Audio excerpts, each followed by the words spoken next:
Hello friends, today we'll discuss about the losses in DC machine. In DC machine there are several losses. Mainly losses are copper loss and iron loss. So first loss will be copper loss. So copper loss present in the armature winding as well as the shunt field winding and series field winding. So in DC machines we discuss about different types of DC machines. In series field winding we call DC series motor or generator, and shunt field winding we call it as a shunt to DC motor or generator. And also we will discuss about the compensating windings and the interpole windings, which is used to reduce the armature reactions and for the commutation process. So those windings also have some resistance, so because of that resistance there is some copper losses, and copper losses are the variable losses. This is also called as a I square R losses. So mainly if we note down the losses, so first losses will be I square RA.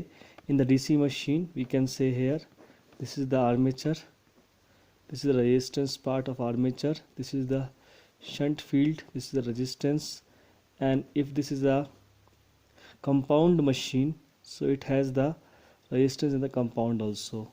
So in this figure we can say this is the RSE, this is RA, this is RSH. This is the field winding, this is the field winding, this is shunt field winding, this is the series field winding. So we will discuss about a DC motor case. So here supply is given, here voltage is there, and this is the current. So some current will flow here, IA, and remaining current will be ISH. So now we can discuss here in this particular machine, we can see there is a losses in the armature winding, so we can say I square RA, and also losses in the series field winding, we can say ISC, RSC, and the shunt field winding ISH square into RSH. Also if we put here in armature, in series of the in armature we can put here some compensating winding and the interpole winding. So this is the RC, this is the RI. So that case also we can write here IA square RI for interpole winding due to resistance, the losses, and the losses due to the compensating winding. So these are the copper losses in the DC machine. Next loss is the constant loss, which called as the iron loss or coal loss.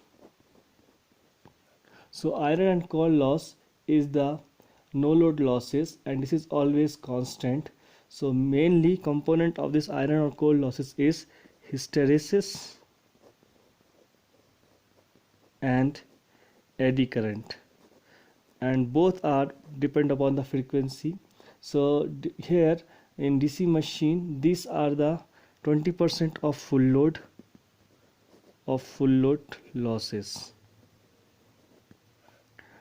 So these are the constant losses, and copper losses are variable losses because armature current is always variable. Next type of losses we call as a brush losses. So we know that in brushes there is a voltage drop is 2 volt. So normally the loss will be V into I, that is equal to 2 into IA.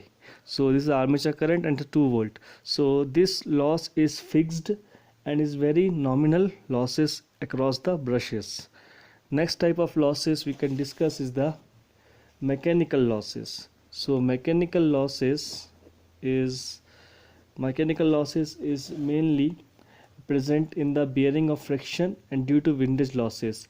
This is also very small. So this is bearing, friction, and windage losses, and this is also very small quantity of loss is very small as compared to copper losses. The other type of loss is called as a stray losses, and this losses is due to some miscellaneous type of losses which we can say present in DC machines because of armature reaction and sparking during commutation process. So these losses are very less losses, and normally we assume that this is the 1% of full load losses.